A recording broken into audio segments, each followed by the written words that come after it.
Assalamualaikum warahmatullahi wabarakatuh. Amal tanpa ilmu tertolak, ilmu tanpa amal berdosa. Pada video kali ini akan menjelaskan syarat dan rukun salat Jumat secara detail, secara rinci. Video ini bisa menambah ilmu keagamaan kita, ilmu agama kita agar kita menjadi insan yang bertakwa kepada Allah Subhanahu wa taala. Nah, sebelum saya melanjutkan videonya, bagi teman-teman yang baru datang di channel ini, yang baru bergabung di channel ini, saya ucapkan selamat datang, selamat bergabung di channel Silaturahmi. Channel ini berisi tentang tutorial, adab, ilmu, dan dakwah. Jika teman-teman tertarik dengan channel ini, silakan klik tombol subscribe yang ada di bawah, dan jangan lupa like, share, dan komen. Berikut nyalakan loncengnya agar teman-teman mendapatkan info terupdate dari channel ini. Selamat menonton, salam silaturahmi.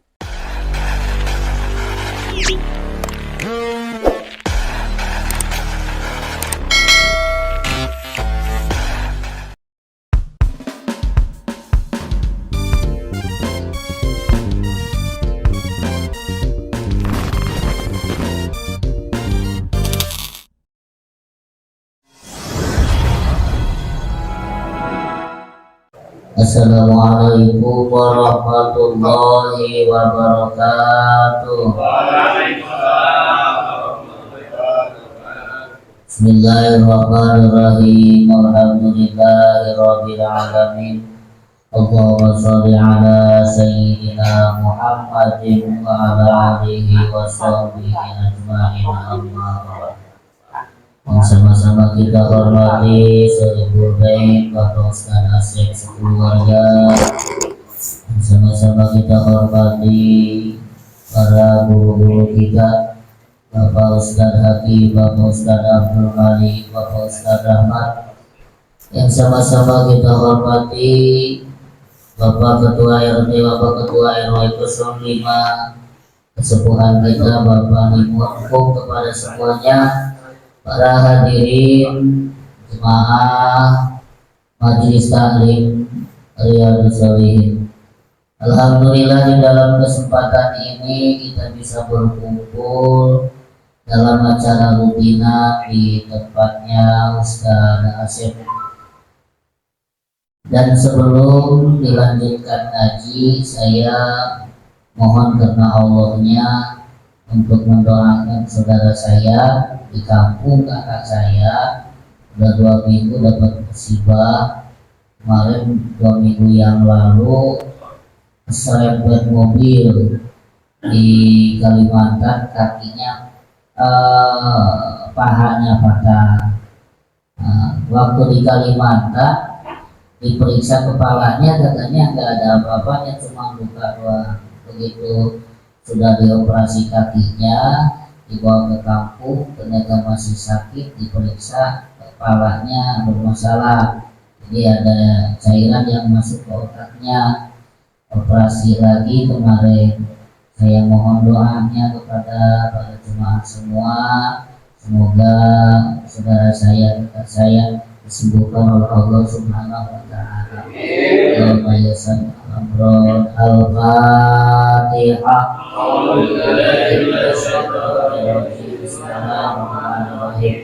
Alhamdulillahirabbil alamin, arrahmanir rahim, maliki yaumiddin. Iyyaka na'budu wa iyyaka nasta'in, ihdinas siratal mustaqim, siratal ladzina an'amta 'alaihim ghairil maghdubi 'alaihim waladdallin.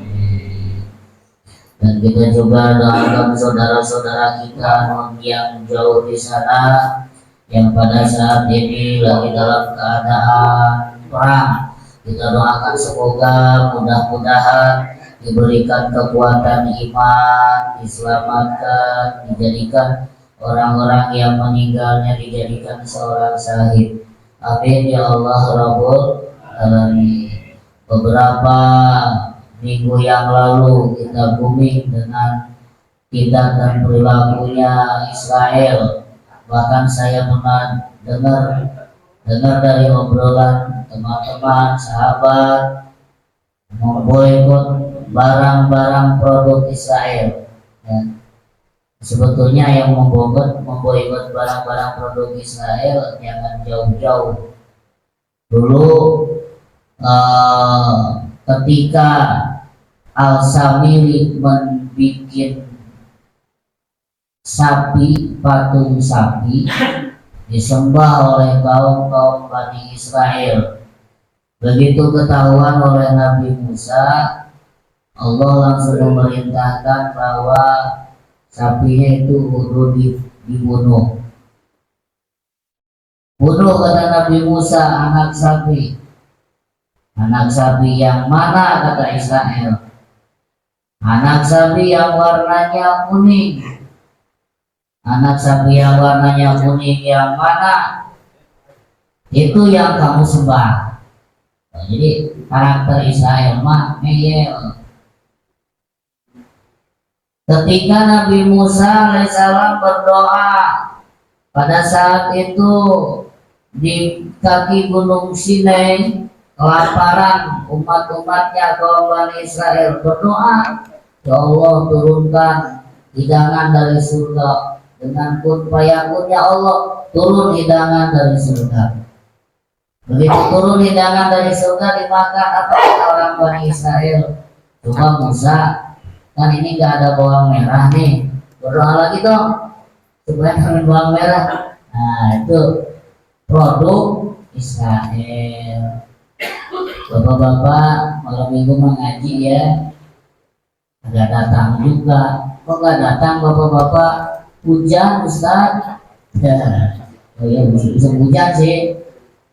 Saat kemarau bapak-bapak ngaji ya, sudah hujan, aduh Ustaz capek waktunya kerja. Oh iya ya, kebetulan majelis taklimnya itu malam minggu. Bapak-bapak ngaji ya malam minggu, aduh ngantar keluarga Ustaz, ya itu produk Israel. Itu yang sebenarnya pertama harus diboikotnya. Para hadirin rahimakumullah, baik kita mulai lagi materi yang kemarin. Kita sudah membereskan atau membahas masalah wajibnya sholat Jum'ah. Wajib sholat Jum'ah kecuali yang tidak diwajibkan sholat Jum'ah itu sesuai dengan yang disabdakan oleh Rasulullah SAW dalam sebuah hadis yang diriwayatkan oleh Abu Daud. Al-Jum'atu hakun wajibun alal muslim. Salat Jum'ah itu hak wajib kepada kaum muslimin laki-laki. Ila arba'atin, kecuali yang 4. Siapa? Pertama, abdun makhlukun, seorang hamba sahaya. Tidak wajib tuh. Jadi kalau waktunya hari Jumat tidak Jumatan berarti hamba sahaya, karena yang tidak diwajibkan Jumatan mah hamba sahaya. Au imro'atun, atau perempuan tidak diwajibkan sholat Jumat. Terus au sobiyun, atau masih anak belum balik, itu juga tidak diwajibkan sholat Jumat. Au maridun, atau orang yang sakit. Itu kemarin sudah kita bahas. Nah, sekarang yang harus kita bahas adalah yang pertama, syarat mengerjakan sholat Jumat. Dikutip dari kitabnya Syekh Abi Suja dalam kitab Fathul Qarib. Syekh Abi Suja menjelaskan, wasaro itu fa'liha salah satu, disyaratkan untuk mengerjakan sholat Jumat. Syaratnya itu ada 3. Di dalam aturan ilmu fikih itu untuk melaksanakan suatu ibadah itu harus didukung dengan 3 hal. 1, syarat kedua rukun, ketiga tidak darurat. Ada yang tiga itu maka wajib untuk menjalankannya. Nah sekarang langkah yang pertama, syarat untuk mengerjakan atau melaksanakan sholat Jumat itu ada tiga. Nah, yang pertama, antakunal baladul masyuro au korea. Sholat Jumat itu harus dikerjakan di satu desa atau satu wilayah, Nah, jadi sholat Jumat didirikannya itu dalam satu wilayah satu. Misalnya di satu daerah, satu kota atau satu desa itu sebetulnya disyaratkannya satu. Namun karena penduduk semakin banyak, nah, berarti pembagian wilayahnya sudah tidak pakai desa lagi, pakai RW. Satu RW harus didirikan sholat Jumat satu. Nah, begitu di dalam satu wilayah RW tersebut jemaahnya lebih banyak lagi hingga tidak nampung dalam satu masjid, maka didirikan lagi satu RT satu. Tapi dengan syarat ini melaksanakannya tidak melanggar syarat yang kedua. Apa yang syarat kedua? Wa ayyakunal adadu arba'ina min ahli jamaah. Yang kedua, sholat Jumat itu harus didirikan ketika sudah ada 40 orang. Jadi sholat Jumat itu didirikan ketika sudah ada 40 orang jemaahnya. Jadi kalau belum ada 40 orang jemaahnya, maka sholat Jumat belum sah untuk didirikan.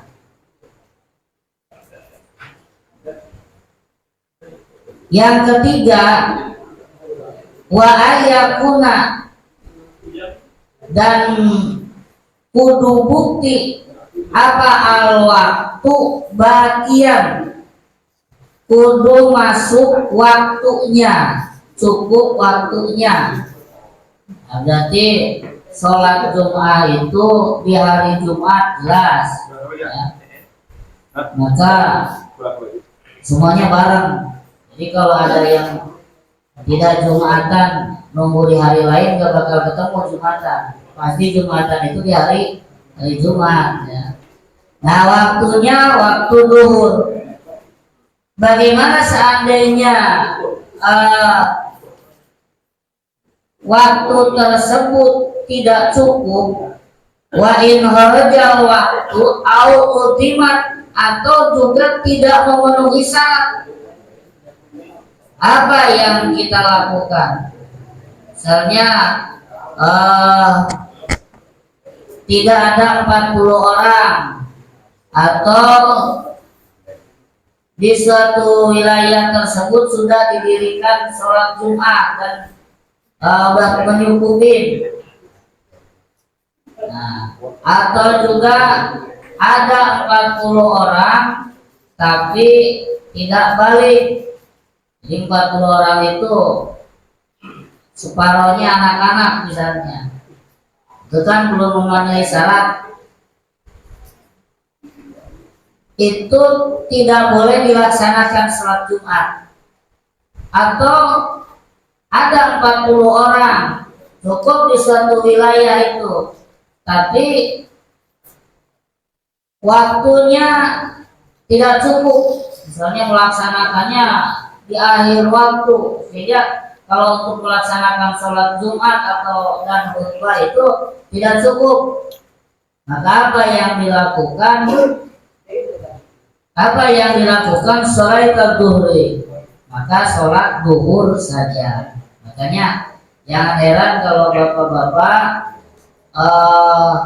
melaksanakan sholat Jumat di masjid lain, habis sholat itu suka berdiri lagi, sholat duhur lagi. Nah, itu dikarenakan tidak memenuhi syarat. Karena ada syarat yang 40 orang itu adalah harus mukim. Sholat Jumat itu fardu ain bagi mukimin. Tapi kalau yang tidak mukim tidak jadi fardu ain. Misalnya kita bertamu ke tempat lain dan tidak mukim, nah itu tidak jadi fardu ain. Nah, biasanya sholat yang didirikan sholat Jumat, setelah itu sholat lagi sholat duhur 4 rakaat, itu biasanya didirikan di masjid-masjid yang ada notabene di perjalanan, seperti di rest area. Nah, itu kenapa seperti itu? Karena dikhawatirkan tebakan pengurus masjid itu tidak memenuhi syarat. Itulah syarat-syarat melaksanakan sholat Jumat. Jadi ada berapa bapak-bapak? Ada 3. Yang pertama, sholat Jumat itu harus didirikan di dalam satu wilayah. Kita bingung menjelaskannya di sini. Kadang-kadang masjid beberapa langkah, masjid lagi beberapa langkah, bingung kita menjelaskan ya. Jadi kadang-kadang di sebelah sana adzan kedengeran, masjid itu suara adzan juga kadang-kadang bantu kedengeran di hari Jumat. Nah, itu kita juga bingung membahasnya. Padahal sebetulnya syarat untuk melaksanakan sholat Jumat itu satu wilayah itu satu. Nah, terus harus ada 40 orang yang mungkin. Terus lagi harus mencukupin waktunya atau cukup syarat-syaratnya. Nah,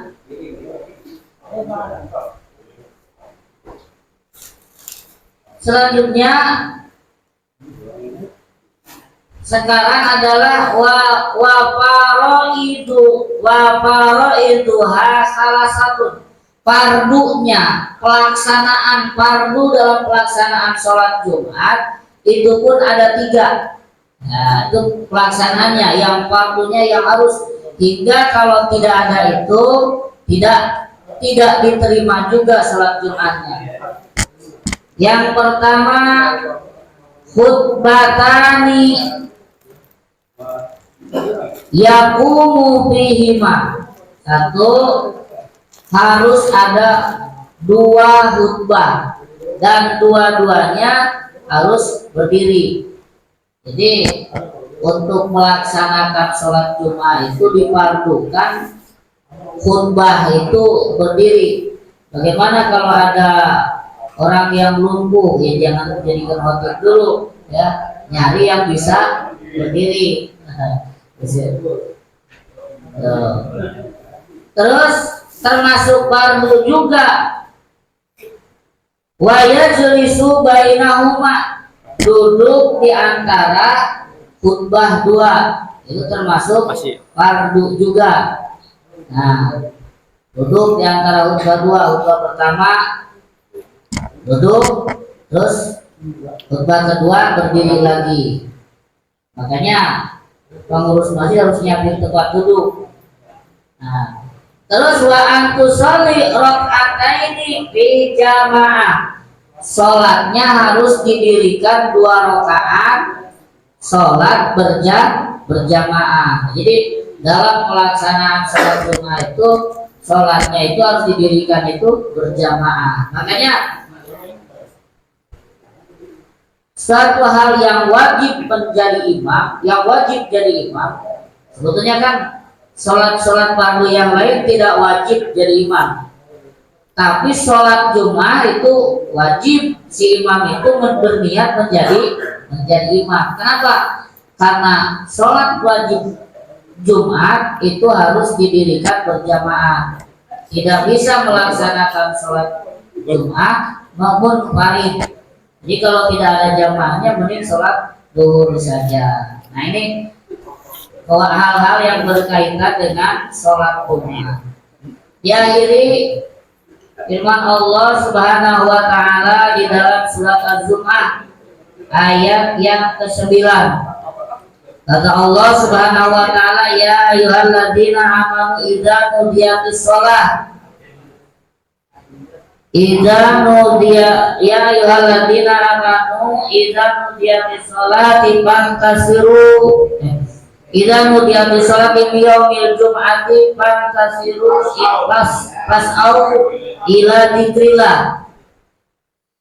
Di mana-mana sudah ada panggilan untuk melaksanakan sholat, maka buru-buru untuk mengingat Allah, untuk melaksanakan sholat. Karena yang pertama definisinya bahwa sholat itu adalah dzikrullah. Yang kedua, ketika datang panggilan sholat Jumat, khotib sudah naik mimbar, maka kaum laki-laki yang cukup syarat untuk melaksanakan sholat Jumat diharamkan untuk melakukan pekerjaan haram, dagangnya haram, nyangkulnya haram, nanam tanamannya, barang tanamannya gak haram, tapi melaksanakan pekerjaan itunya yang diharamkan. Itu firman Allah Subhanahu wa taala. Penjelasan pada kesempatan malam ini segini aja, semoga bermanfaat dan bisa memahaminya. Paham bapak-bapak semua? Paham. Sebetulnya sering dilaksanakan, tinggal pendalaman ilmunya saja. Karena kita biasa melaksanakan sholat Jumat, mendengarkan khutbah, biasa melaksanakan sholat Jumat 2 rakaat berjamaahkan. Tapi yang harus kita tekankan bahwa bagi mukminin itu wajib fardu ain melaksanakan sholat Jumatnya. Sehingga kalau di waktu khotib berbunyi lagi khutbah, kita orang sini masih melakukan aktivitas tidak Jumatan, laki-laki yang syarat, maka haram melaksanakan aktivitasnya bigoi udrin, karena tidak ada udur. Kalau udur beda lagi. Jadi pelajar, semoga bermanfaat pada kesempatan kali ini. Allahumma sholli ala sayyidina Muhammad wa habibina wa syafiina maulana radhiyallahu ta'ala min kulli sahabati Rasulillah amin ya Allah rabbul alamin. Alhamdulillahi rabbil alamin, hamdan bi ni'amahu wa yukafi majidah. Ya Rabbana lakal hamdu kama yanbaghi li jalali wajhikal karim wa 'azimi sultanik.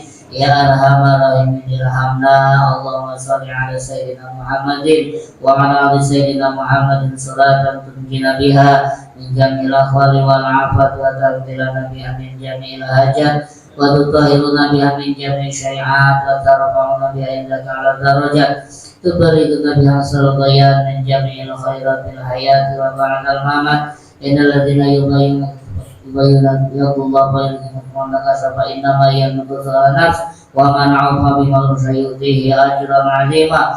Allahumma inna nas'aluka ilman nafi'an wa na'udzubika min ilmin la yanfa' wa qalbun la yushar wa la yurfa' wa du'a la yusma' bi rahmatika ya arhamar rahimin. Rabbana atina fil akhirati hasanatan wa qina adzabannar. Subhana rabbika rabbil izzati amma yasifun wa salamun alal mursalin walhamdulillahi rabbil alamin. Assalamualaikum warahmatullahi wabarakatuh.